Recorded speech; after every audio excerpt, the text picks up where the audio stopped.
ദുബായിലെ പ്രശസ്ത ബിസിനസ്സുകാരൻ ഹാജി സാലിം അൽ ഹാത്തിയുടെ മരണാനന്തര ചടങ്ങ് കഴിഞ്ഞു. ആയിരക്കണക്കിന് ആളുകൾ വന്ന് പ്രാർത്ഥിച്ചു മടങ്ങി. എല്ലാവരുടെയും ശ്രദ്ധ പിടിച്ചു പറ്റിയത് ഒരു സാധാരണ മലയാളിയായിരുന്നു. പഴയ ഒരു വെള്ള ഷർട്ടും മങ്ങിയ പാൻറ്റും ധരിച്ച് ഒരു മൂലയിൽ നിന്ന് പൊട്ടിക്കരയുന്ന ആ മനുഷ്യനെ കണ്ടപ്പോൾ ഒരാൾ ചോദിച്ചു, നിങ്ങൾക്ക് ഇവരുമായി എന്ത് ബന്ധമാണ്? കണ്ണുനീർ തുടച്ചുകൊണ്ട് അയാൾ പറഞ്ഞ മറുപടി കേട്ട് അവിടെ നിന്ന എല്ലാവരും നിശബ്ദരായി. കാരണം ആ രഹസ്യം അറബിയുടെ സ്വന്തം മക്കൾക്ക് പോലും അറിയില്ലായിരുന്നു. ആ മലയാളി ആരാണ്? എന്തുകൊണ്ടാണ് കോടീശ്വരൻ്റെ മരണാനന്തര ചടങ്ങിൽ അയാൾ മാത്രം ഇങ്ങനെ കരഞ്ഞത്? ദുബായിലെ പ്രശസ്ത അറബി ബിസിനസ്സുകാരൻ ഹാജി സാലിം അൽ ഹാത്തി അന്തരിച്ചു. 30 വർഷം കൊണ്ട് അദ്ദേഹം പടുത്തുയർത്തിയ ബിസിനസ് സാമ്രാജ്യം ദുബായിൽ മാത്രമല്ല പലയിടങ്ങളിലും വ്യാപിച്ചിരുന്നു. അതുകൊണ്ടുതന്നെ അദ്ദേഹത്തിൻ്റെ അവസാന യാത്രയിൽ പങ്കെടുക്കാൻ ഒരുപാട് ആളുകൾ വന്നിരുന്നു. ചടങ്ങുകൾ അവസാനിച്ച ശേഷം എല്ലാവരും പതുക്കെ മടങ്ങാൻ തുടങ്ങി. പക്ഷേ അവിടെയുണ്ടായിരുന്ന പലരുടെയും ശ്രദ്ധ ഒരു മനുഷ്യനിലേക്കായിരുന്നു. ഇപ്പം പഴകിയ വെള്ള ഷർട്ട്, സാധാരണ ഒരു പാൻറ്, കാലം പഴകിയ ചെരുപ്പ്, ആ വേഷത്തിൽ നിന്നിരുന്ന ഒരു മലയാളി. അദ്ദേഹം കണ്ണുനീർ തുടയ്ക്കാൻ പോലും കഴിയാതെ കരയുകയായിരുന്നു. ഹാജി സാലിമിൻ്റെ മൂത്ത മകൻ ഹാരിസ് അവിടേക്ക് നടന്നു വന്നു. അയാളുടെ നോട്ടം നേരെ ആ മലയാളിയിലേക്കായിരുന്നു. ഒരു നിമിഷം അയാളെ നോക്കി നിന്ന ശേഷം അദ്ദേഹം കടുപ്പത്തിൽ പറഞ്ഞു, ഇനി നിങ്ങൾക്ക് ഇവിടെ നിൽക്കേണ്ട ആവശ്യമില്ല. ആ വാക്കുകൾ കേട്ടതും അവിടെയുണ്ടായിരുന്ന എല്ലാവരും അമ്പരന്നു. ആ മലയാളി ശാന്തമായി തലകുലുക്കി ഒന്നും പറയാതെ തിരിഞ്ഞു നടക്കാൻ തുടങ്ങി. പതുക്കെ ഖബർസ്ഥാനിൽ നിന്ന് പുറത്തേക്ക് നടന്നു. കണ്ണുകളിൽ ഇപ്പോഴും കണ്ണുനീർ നിറഞ്ഞിരുന്നു. പുറത്തെത്തിയ ശേഷം അയാൾ അവസാനമായി ഒരിക്കൽ കൂടി തിരിഞ്ഞു നോക്കി. മണ്ണിനടിയിൽ വിശ്രമിക്കുന്ന ഹാജി സാലിമിന് വേണ്ടി നിശബ്ദമായി പ്രാർത്ഥിച്ചു. അപ്പോഴാണ് പിന്നിൽ നിന്നും ഒരു പ്രായമായ അറബ് വിളിച്ചത്, യൂസഫ്. ആ മലയാളി തിരിഞ്ഞു. അറബ് പതുക്കെ അടുത്തു വന്ന് അവൻ്റെ കൈ പിടിച്ചു. നീ വന്നത് സാലിം അറിഞ്ഞിരുന്നെങ്കിൽ അവൻ സന്തോഷിച്ചേനെ. യൂസഫിൻ്റെ കണ്ണുകൾ വീണ്ടും നിറഞ്ഞു. എനിക്ക് വരാതിരിക്കാൻ കഴിഞ്ഞില്ല. അദ്ദേഹം എൻ്റെ മുതലാളി മാത്രമായിരുന്നില്ല, എൻ്റെ ജീവിതം മാറ്റിയ മനുഷ്യനായിരുന്നു. ആ വാക്കുകൾ കേട്ട പ്രായമായ അറബ് വല്ലാത്ത സങ്കടത്തിൽ നോക്കി. പക്ഷേ സാലിമിൻ്റെ മക്കൾക്ക് ആ സത്യം അറിയില്ല. യൂസഫ് ഒന്നും പറഞ്ഞില്ല. കാരണം അദ്ദേഹം വർഷങ്ങളായി മനസ്സിൽ സൂക്ഷിച്ചിരുന്ന ആ രഹസ്യം. കയ്യിലൊരു ചെറിയ ബാഗും പോക്കറ്റിൽ തുച്ഛമായ ദിർഹവും മാത്രമാണ് യൂസഫിൻ്റെ കയ്യിലുണ്ടായിരുന്നത്. ആരെയും പരിചയമില്ല, ഭാഷ അറിയില്ല, ജോലിയില്ല. 3 ദിവസം വിവിധ കമ്പനികളുടെ വാതിൽ കയറിയിറങ്ങിയിട്ടും ഒരു ജോലി പോലും കിട്ടിയില്ല. 4-ാം ദിവസം വിശന്നും ക്ഷീണിച്ചും ഒരു കെട്ടിടത്തിൻ്റെ മുന്നിലെ ബെഞ്ചിൽ ഇരിക്കുമ്പോഴാണ് ഒരു കറുത്ത കാർ അവൻ്റെ മുന്നിൽ വന്ന് നിന്നത്. അതിൽ നിന്ന് ഇറങ്ങിയത് അന്നത്തെ യുവ ബിസിനസ്സുകാരനായ ഹാജി സാലിം അൽ ഹാത്തി ആയിരുന്നു. സാലിം ഒരു നിമിഷം യൂസഫിനെ നോക്കി. നീ മലയാളിയാണോ? യൂസഫ് അത്ഭുതപ്പെട്ടു. അതെ സാർ. മലയാളം അറിയുമോ? സാലിം ഒന്ന് പുഞ്ചിരിച്ചു. മലയാളം അറിയില്ല, പക്ഷേ മലയാളികളുടെ ആത്മാർത്ഥത എനിക്കറിയാം. ആ വാക്കുകൾ കേട്ട യൂസഫിൻ്റെ കണ്ണുകൾ നിറഞ്ഞു. സാലിം തൻ്റെ ഡ്രൈവറോട് എന്തോ പറഞ്ഞു. അല്പസമയത്തിനകം ഭക്ഷണപ്പൊതിയും ഒരു വെള്ളക്കുപ്പിയും യൂസഫിൻ്റെ കയ്യിൽ കൊടുത്തു. പക്ഷേ യൂസഫിന് അപ്പോഴും അറിയില്ലായിരുന്നു ആ ഭക്ഷണം ഒരു ദിവസത്തെ വിശപ്പ് മാറ്റാൻ മാത്രമല്ല, അവൻ്റെ ജീവിതം തന്നെ മാറ്റാൻ പോകുന്നതാണെന്ന്. ഭക്ഷണം കഴിച്ചു കഴിഞ്ഞപ്പോൾ സാലിം യൂസഫിനോട് ഒരേ ഒരു ചോദ്യം ചോദിച്ചു, നിനക്ക് എന്ത് ജോലി ചെയ്യാൻ അറിയാം? യൂസഫ് ഒരു നിമിഷം മിണ്ടാതിരുന്നു. സാർ, എനിക്ക് വലിയ പഠിപ്പൊന്നുമില്ല, പക്ഷേ ഏത് ജോലിയും ആത്മാർത്ഥമായി ചെയ്യും. സാലിം ഒന്ന് പുഞ്ചിരിച്ചു. ഞാൻ അന്വേഷിച്ചതും അതാണ്. അന്നു തന്നെ യൂസഫിനെ സാലിമിൻ്റെ ചെറിയ വെയർഹൗസിൽ ജോലി കിട്ടി. ശമ്പളം വളരെ കുറവായിരുന്നു, പക്ഷേ അന്ന് യൂസഫിന് അതൊരു ജോലി മാത്രമായിരുന്നില്ല, ജീവിക്കാൻ കിട്ടിയ നല്ല അവസരമായിരുന്നു. മാസങ്ങൾ കടന്നുപോയി. സാലിം ഒരു കാര്യം ശ്രദ്ധിച്ചു. മറ്റുള്ളവർ ജോലി സമയം കഴിഞ്ഞാൽ പോകും, പക്ഷേ യൂസുഫ് ജോലി തീർന്നിട്ടും ഗോഡൗൺ വൃത്തിയാക്കിയിട്ടേ മടങ്ങാറുള്ളൂ. ഒരു ദിവസം സാലിം ചോദിച്ചു, ആര് പറഞ്ഞിട്ടാണോ ഇതൊക്കെ ചെയ്യുന്നത്?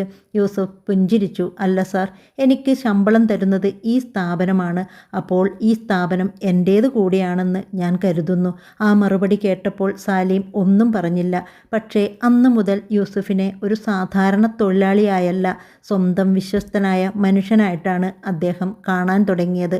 അവർക്കിരുവർക്കും അറിയില്ലായിരുന്നു, വർഷങ്ങൾക്ക് ശേഷം ഈ വിശ്വാസം തന്നെയായിരിക്കും ഒരു വലിയ കുടുംബത്തെ പരീക്ഷിക്കാൻ പോകുന്നത്.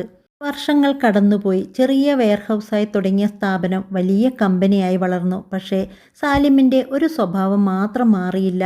ഓരോ വെള്ളിയാഴ്ചയും അദ്ദേഹം കമ്പനിയിലെ പഴയ ജീവനക്കാരുമായി ഇരുന്ന് ചായ കുടിക്കും. അവരിൽ ആദ്യ കസേര എപ്പോഴും യൂസുഫിനായിരുന്നു. ഒരു ദിവസം ചായ കുടിക്കുന്നതിനിടെ സാലിം ചോദിച്ചു, യൂസുഫ്, നീ എപ്പോഴെങ്കിലും എന്നെ വിട്ട് മറ്റൊരു കമ്പനിയിൽ പോകണമെന്ന് ആലോചിച്ചിട്ടുണ്ടോ? യൂസഫ് ഒന്ന് ചിരിച്ചു. സാർ, വിശന്നിരിക്കുമ്പോൾ എനിക്ക് ആദ്യമായി ഭക്ഷണം തന്ന മനുഷ്യനെ ഞാൻ മറക്കില്ല. ജോലി തന്ന മനുഷ്യനെയും ഞാൻ വിട്ടുപോകില്ല. സലീം കുറച്ചു നേരം മിണ്ടാതെ നിന്നു. പിന്നെ പതുക്കെ പറഞ്ഞു, പണം കൊടുത്താൽ ജോലി ചെയ്യുന്ന ആളുകളെ കിട്ടും. പക്ഷേ ഹൃദയം കൊണ്ട് കൂടെ നിൽക്കുന്ന മനുഷ്യരെ കിട്ടാൻ ഭാഗ്യം വേണം. ആ ദിവസം അവർക്കിടയിൽ മറ്റാരും കേൾക്കാത്ത ഒരു വാഗ്ദാനമുണ്ടായി. സലീം യൂസഫിൻ്റെ കൈ പിടിച്ചു പറഞ്ഞു, ഞാൻ ജീവിച്ചിരിക്കുമ്പോഴും ഞാൻ ഇല്ലാതായ ശേഷവും നിന്റെ സത്യസന്ധതയ്ക്ക് ഞാൻ നീതി കിട്ടുന്ന വഴിയൊരുക്കും. യൂസഫ് അത് കേട്ട് ചിരിച്ചു. സാർ, എനിക്കതൊന്നും വേണ്ട, നിങ്ങളുടെ വിശ്വാസം മാത്രം മതി. പക്ഷേ സലീം പറഞ്ഞ ആ വാക്കുകൾ വർഷങ്ങൾ കടന്നുപോയി. അൽഹാത്തി ഗ്രൂപ്പ് ഇന്ന് ദുബായിലെ പ്രമുഖ കമ്പനികളിൽ ഒന്നായി മാറിയിരുന്നു. സാലിമിൻ്റെ 3 മക്കളും ഓരോരുത്തരായി കമ്പനിയുടെ ചുമതലകൾ ഏറ്റെടുത്തു. മൂത്ത മകൻ ഹാരിസ് ഫിനാൻസ്, രണ്ടാമത്തെ മകൻ ഹമദ് ഓപ്പറേഷൻസ്, മകൾ മറിയം അഡ്മിനിസ്ട്രേഷൻ. പക്ഷേ അവർക്കൊരു കാര്യം മാത്രം മനസ്സിലായിരുന്നില്ല. എന്തുകൊണ്ടാണ് അവരുടെ ബാബ ഓരോ പ്രധാന തീരുമാനത്തിനു മുമ്പും ആദ്യം യൂസുഫിൻ്റെ അഭിപ്രായം ചോദിക്കുന്നത്? ഒരു ദിവസം കമ്പനിയുടെ ബോർഡ് മീറ്റിംഗ് കഴിഞ്ഞ ശേഷം ഹാരിസ് തൻ്റെ ബാബയോട് ചോദിച്ചു, ബാബ, യൂസഫ് ഒരു ജീവനക്കാരൻ മാത്രമല്ലേ?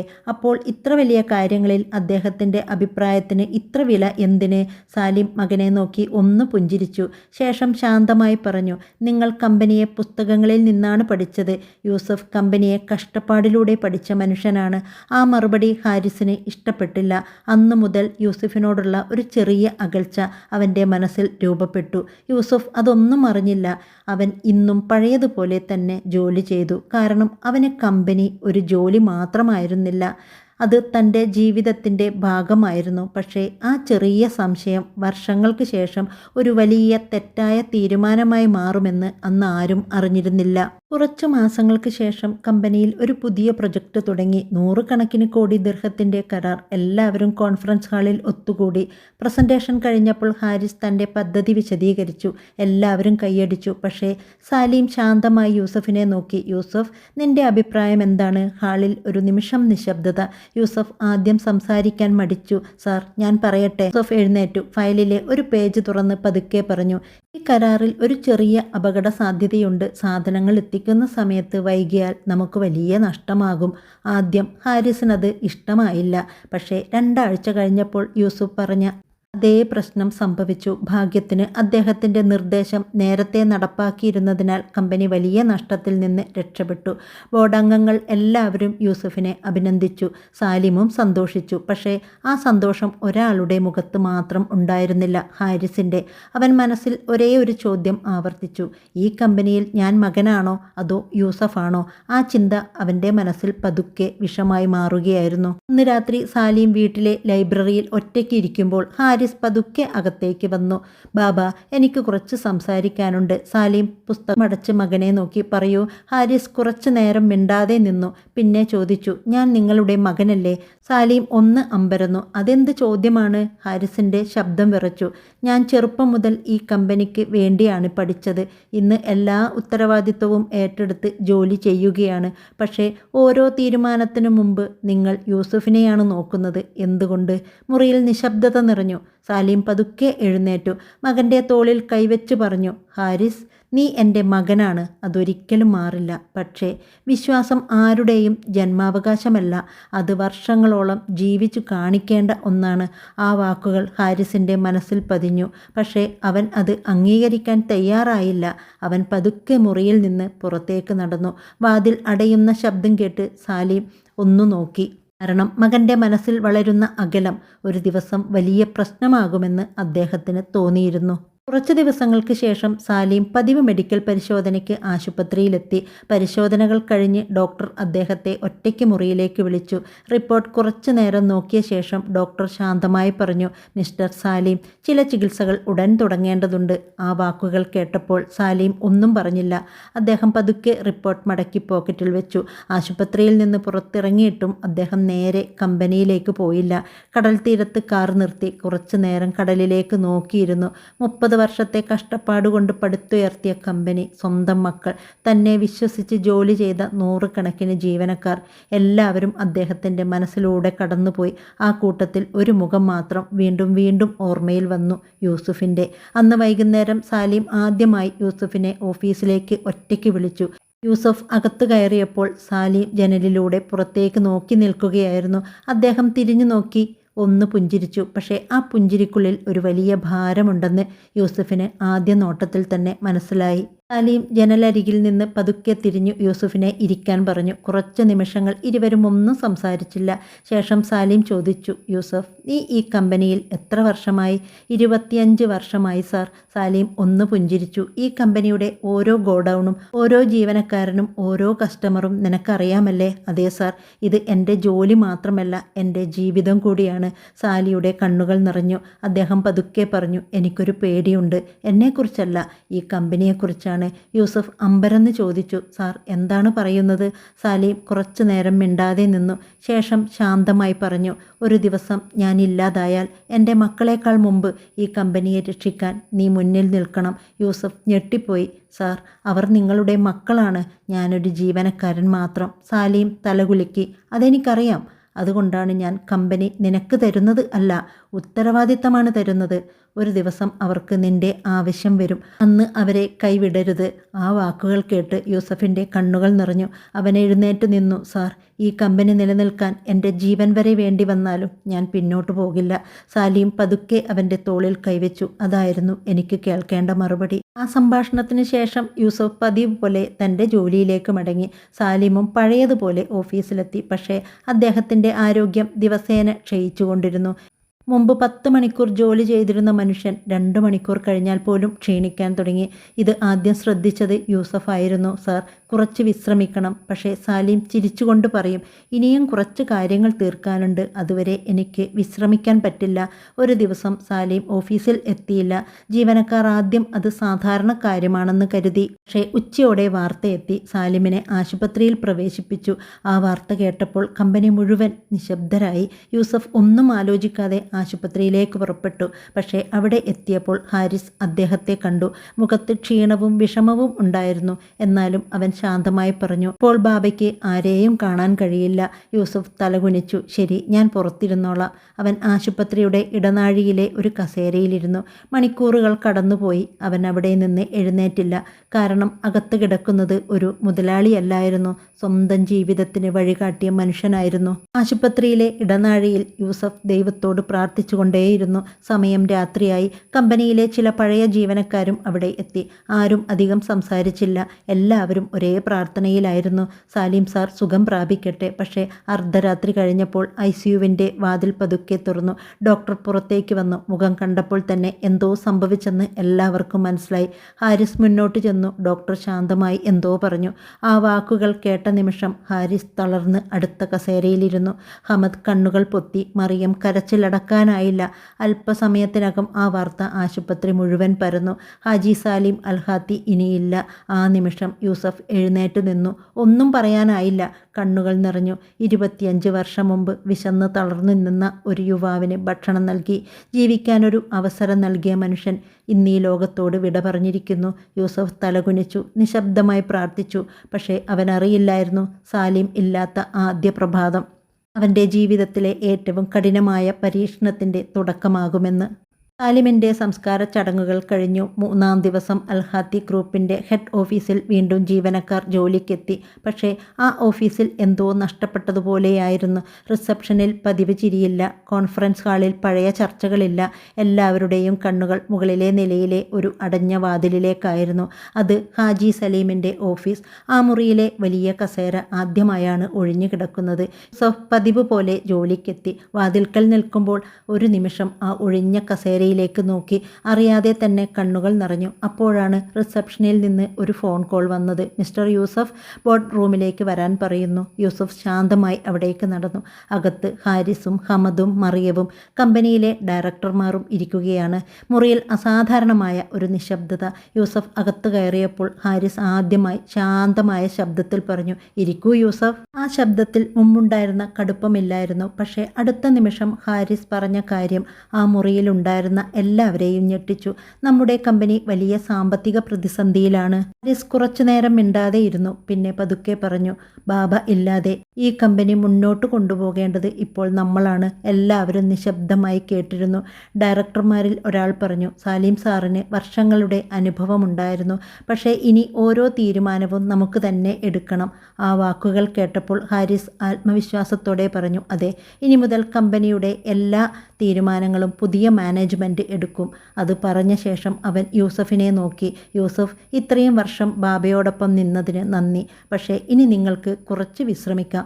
ആ വാക്കുകൾ കേട്ട് മുറിയിലുണ്ടായിരുന്ന ചില പഴയ ജീവനക്കാർ പരസ്പരം നോക്കി. കാരണം ഹാരിസ് പറയുന്നത് എല്ലാവർക്കും മനസ്സിലായിരുന്നു. അതൊരു പിരിച്ചുവിടൽ അല്ല, പക്ഷേ പതുക്കെ യൂസഫിനെ തീരുമാനങ്ങളിൽ നിന്ന് മാറ്റി നിർത്താനുള്ള തുടക്കമായിരുന്നു. യൂസഫ് ഒന്നും പറഞ്ഞില്ല. അവൻ പതുക്കെ എഴുന്നേറ്റു. നിങ്ങൾക്ക് എങ്ങനെ ശരിയെന്ന് തോന്നുന്നുവോ അങ്ങനെ ചെയ്യൂ. ഈ കമ്പനി നന്നായി മുന്നോട്ട് പോകണമെന്നതാണ് എൻ്റെ പ്രാർത്ഥന. അങ്ങനെ പറഞ്ഞ് അവൻ ബോർഡ് റൂമിൽ നിന്ന് പുറത്തേക്ക് നടന്നു. അവന് അറിയില്ലായിരുന്നു കുറച്ച് ആഴ്ചകൾക്ക് ശേഷം അതേ ബോർഡ് റൂമിലേക്ക് അവനെ വീണ്ടും വിളിക്കേണ്ട സാഹചര്യം വരുമെന്ന്. അടുത്ത ദിവസം രാവിലെ ഹാരിസ് നേരത്തെ തന്നെ ഓഫീസിലെത്തി. കഴിഞ്ഞ ദിവസത്തെ നഷ്ടത്തിൻ്റെ കണക്കുകൾ വീണ്ടും പരിശോധിച്ചു. വിതരണക്കാരുടെ റിപ്പോർട്ടുകളും കരാറുകളുടെ വിവരങ്ങളും കഴിഞ്ഞ വർഷങ്ങളിലെ കണക്കുകളും ഒന്നൊന്നായി പരിശോധിച്ചു. അപ്പോഴാണ് ഒരു കാര്യം വ്യക്തമായത്. യൂസഫിനെ മാറ്റി നിർത്തിയതിനു ശേഷം കമ്പനിയിലെ പല തീരുമാനങ്ങളും പരിചയമല്ലാത്ത പുതിയ ആളുകളുടെ കൈകളിലായിരുന്നു. അത് ഹാരിസിന് ചെറിയൊരു അസ്വസ്ഥത ഉണ്ടാക്കി. അവൻ ഉടൻ മാനേജ്മെൻറ്റ് മീറ്റിംഗ് വിളിച്ചു. മീറ്റിംഗിൽ ഒരു ഡയറക്ടർ പറഞ്ഞു, സാർ, യൂസഫ് വർഷങ്ങളായി ഈ മേഖലയിൽ ജോലി ചെയ്ത ആളാണ്. അദ്ദേഹത്തിന് പഴയ വിതരണക്കാരെയും കസ്റ്റമർമാരെയും കുറിച്ച് നന്നായി അറിയാം. അദ്ദേഹത്തിൻ്റെ പരിചയം നമുക്ക് ഇപ്പോൾ ആവശ്യമുണ്ട്. ഹാരിസ് കുറച്ചു നേരം മിണ്ടാതെ ഇരുന്നു. പിന്നെ ചോദിച്ചു, അദ്ദേഹത്തെ വീണ്ടും ഒരു പ്രധാന ചുമതലയിൽ കൊണ്ടുവരണമെന്ന് തന്നെയാണോ നിങ്ങൾ പറയുന്നത്? അതെ സാർ. മുറിയിൽ വീണ്ടും നിശബ്ദത. ഹാരിസ് കസേരയിൽ പിന്നിലേക്ക് ചാരിയിരുന്നു. അവൻ്റെ മനസ്സിൽ ബാബയുടെ വാക്കുകൾ വീണ്ടും വന്നു. കമ്പനിയെ രക്ഷിക്കാൻ ഒരിക്കൽ നീ മുന്നിൽ നിൽക്കണം. അവസാനം ഹാരിസ് പതുക്കെ പറഞ്ഞു, യൂസഫിനെ വിളിക്കൂ. അത് കേട്ടതും അവിടെ ഇരുന്ന എല്ലാവരും പരസ്പരം നോക്കി. കാരണം കുറച്ച് ആഴ്ചകൾക്ക് മുമ്പ് പുറത്തേക്ക് മാറ്റി നിർത്തിയ അതേ മനുഷ്യനെയാണ് ഇപ്പോൾ കമ്പനി തന്നെ തിരികെ വിളിക്കുന്നത്. പക്ഷേ യൂസഫ് തിരികെ വരുമോ?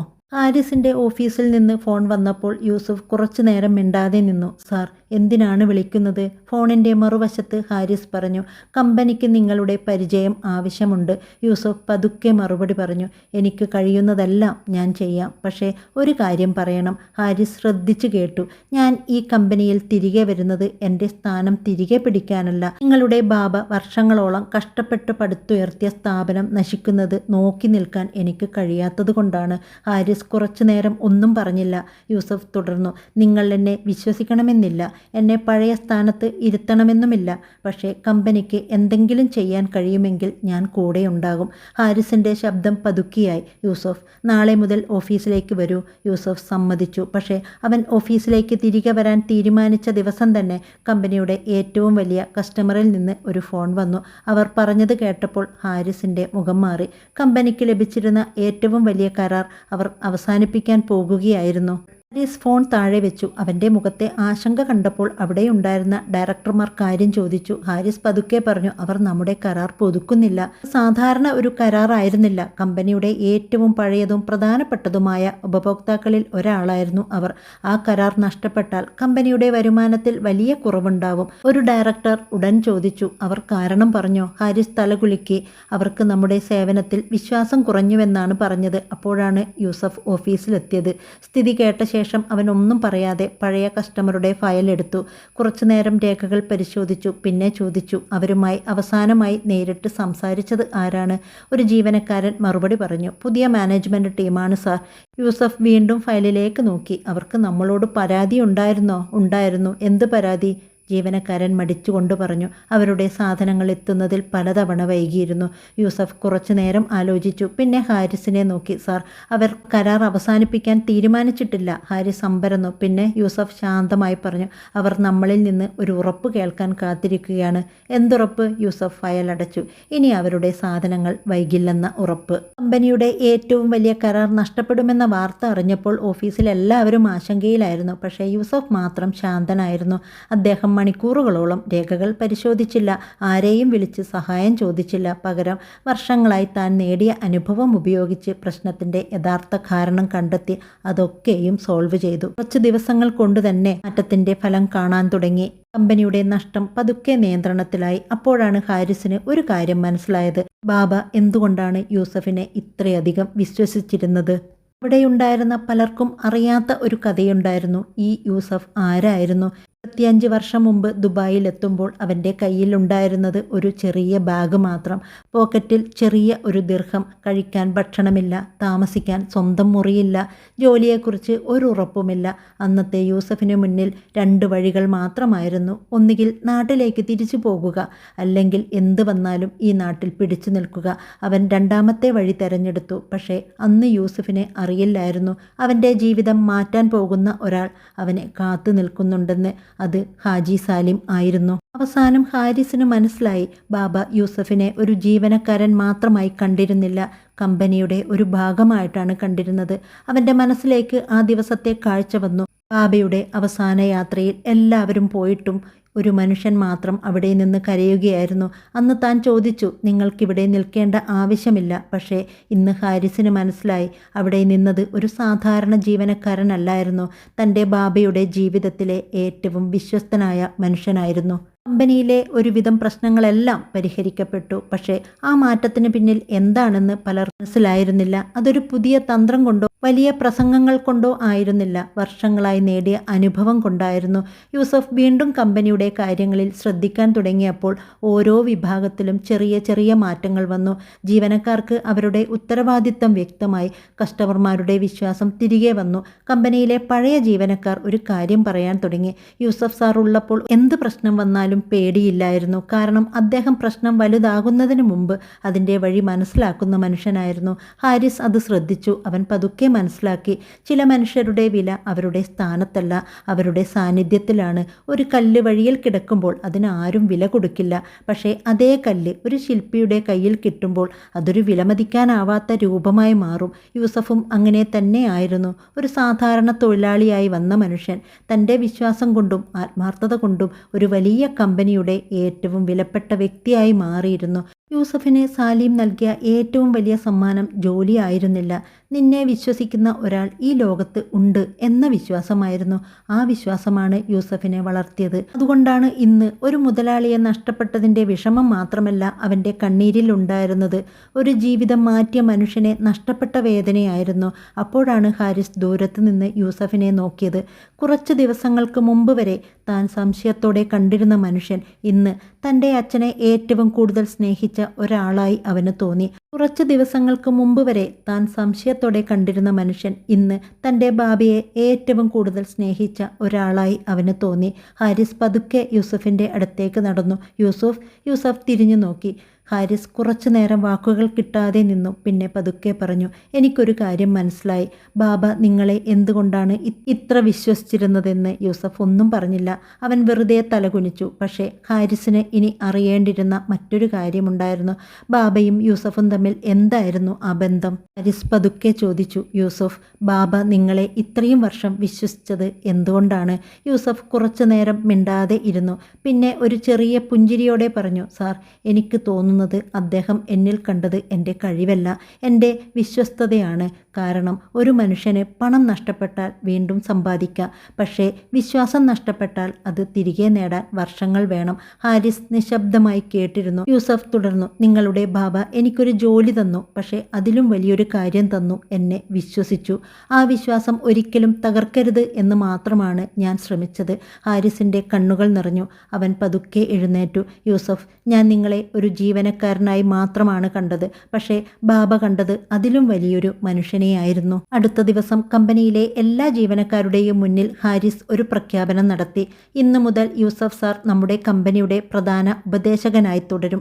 എല്ലാവരും കൈയടിച്ചു. യൂസഫ് ശാന്തമായി നിന്നു. അവൻ്റെ മുഖത്ത് ഒരു ചെറിയ പുഞ്ചിരി മാത്രം. കാരണം അവന് വേണ്ടിയിരുന്നത് ഒരു പദവിയല്ലായിരുന്നു, ഒരു മനുഷ്യൻ നൽകിയ വിശ്വാസം നിലനിർത്തുക മാത്രമായിരുന്നു. വർഷങ്ങൾക്ക് മുമ്പ് ഒന്നുമില്ലാതെ ദുബായിലെത്തിയ ഒരു മലയാളി മലയാളി ഇന്ന് ഒരു വലിയ കമ്പനിയുടെ ബഹുമാനപ്പെട്ട വ്യക്തിയായി മാറി. പക്ഷേ അവൻ ഒരിക്കലും മറന്നില്ല തൻ്റെ ജീവിതം മാറ്റിയ ആ മനുഷ്യനെ, ഹാജി സാലിമിനെ. കാരണം ചില ആളുകൾ നമ്മുടെ ജീവിതത്തിലേക്ക് വരുന്നത് ഒരു ജോലി നൽകാനല്ല, നമ്മുടെ ജീവിതത്തിന് ഒരു പുതിയ വഴി കാണിക്കാനാണ്. ഹാരിസ് യൂസഫിനെ നോക്കി ചോദിച്ചു, യൂസഫ്, ബാബ അവസാനമായി നിങ്ങളോട് എന്താണ് പറഞ്ഞത്? ആ ചോദ്യം കേട്ടപ്പോൾ യൂസഫ് കുറച്ചു നേരം മിണ്ടാതെ നിന്നു. അവൻ്റെ കണ്ണുകളിൽ പഴയ ഓർമ്മകൾ നിറഞ്ഞു. സാലിം സാർ അവസാന ദിവസങ്ങളിൽ എന്നോട് ഒരു കാര്യം മാത്രമാണ് പറഞ്ഞത്. ഹാരിസ് ആകാംക്ഷയോടെ നോക്കി. യൂസഫ് പതുക്കെ പറഞ്ഞു, ഞാൻ ഇല്ലാതായാലും ഈ കമ്പനി എൻ്റെ പേരിലല്ല, എൻ്റെ കൂടെ നിന്ന ആളുകളുടെ വിശ്വാസത്തിലാണ് നിലനിൽക്കേണ്ടത്. ആ വാക്കുകൾ കേട്ടപ്പോൾ ഹാരിസിൻ്റെ കണ്ണുകൾ നിറഞ്ഞു. കാരണം ബാബ തൻ്റെ മക്കൾക്ക് പോലും നൽകിയ ഏറ്റവും വലിയ പാഠം ഇതായിരുന്നു. കുറച്ച് ദിവസങ്ങൾക്ക് ശേഷം കമ്പനിയിലെ എല്ലാ ജീവനക്കാരുടെയും മുന്നിൽ ഒരു യോഗം നടന്നു. ഹാരിസ് വേദിയിൽ നിന്നു. അവൻ എല്ലാവരെയും നോക്കി പറഞ്ഞു, എൻ്റെ ബാബ ഒരു വലിയ കമ്പനി പടുത്തുയർത്തി. പക്ഷേ ഈ കമ്പനിയുടെ യഥാർത്ഥ ശക്തി കെട്ടിടങ്ങളോ പണമോ അല്ല, ഇവിടെ ആത്മാർത്ഥമായി ജോലി ചെയ്ത മനുഷ്യരാണ്. അവൻ യൂസഫിനെ വേദിയിലേക്ക് വിളിച്ചു. എല്ലാവരും കൈയടിച്ചു. യൂസഫ് പറഞ്ഞു, എനിക്ക് കിട്ടിയ ഏറ്റവും വലിയ സമ്മാനം പണമല്ല, ഒരു നല്ല മനുഷ്യൻ്റെ വിശ്വാസമാണ്. ഹാജി സാലിം സാർ എനിക്കൊരവസരം തന്നു. ഞാൻ ചെയ്തത് ആ അവസരത്തെ ബഹുമാനിക്കുക മാത്രമാണ്. വർഷങ്ങൾക്ക് ശേഷം ഒരു പുതിയ ജീവനക്കാരൻ കമ്പനിയിൽ ജോലിക്ക് എത്തിയപ്പോൾ പഴയവർ അവനോടൊരു കഥ പറഞ്ഞു. ഈ കമ്പനിയിൽ ഒരിക്കൽ ഒരു സാധാരണ മലയാളി ജോലി ചെയ്തിരുന്നു. പക്ഷേ അവൻ തെളിയിച്ചത് ഒരു കാര്യമാണ്, ഒരു മനുഷ്യൻ്റെ വില അവൻ എവിടെ നിന്ന് വരുന്നു എന്നതിലല്ല, അവൻ എങ്ങനെ ജീവിക്കുന്നു എന്നതിലാണ്. അന്നത്തെ അവസാന യാത്രയിൽ ഒറ്റയ്ക്ക് നിന്ന് കരഞ്ഞ ആ മലയാളി ആരാണെന്ന് എല്ലാവർക്കും മനസ്സിലായി. അവനൊരു സാധാരണ ജീവനക്കാരനായിരുന്നില്ല, ഒരു മനുഷ്യൻ്റെ ജീവിതം മാറ്റിയ, മറ്റൊരു മനുഷ്യൻ്റെ വിശ്വാസം കാത്തു സൂക്ഷിച്ച യൂസഫ് ആയിരുന്നു. ജീവിതത്തിൽ നമ്മൾ എവിടെ നിന്നാണ് തുടങ്ങിയത് എന്നതല്ല പ്രധാനം, എത്ര സത്യസന്ധതയോടെയും ആത്മാർത്ഥതയോടെയും മുന്നോട്ട് പോകുന്നു എന്നതാണ് പ്രധാനം. പണവും സ്ഥാനവും ഒരു നാൾ മാറിപ്പോകാം, പക്ഷേ ഒരാളുടെ വിശ്വാസം നേടിയാൽ അത് ജീവിതകാലം മുഴുവൻ നിലനിൽക്കും. വിശ്വാസം നേടാൻ വർഷങ്ങൾ വേണം, നഷ്ടപ്പെടുത്താൻ ഒരു നിമിഷം മതി. അതുകൊണ്ട് ജീവിതത്തിൽ കിട്ടുന്ന ഓരോ അവസരത്തെയും സത്യസന്ധതയോടെ കാത്തു സൂക്ഷിക്കുക. ഈ കഥ നിങ്ങൾക്ക് ഇഷ്ടപ്പെട്ടാൽ എന്നെ അറിയിക്കണേ. അടുത്ത മനോഹരമായ ഒരു കഥയുമായി വീണ്ടും കാണാം.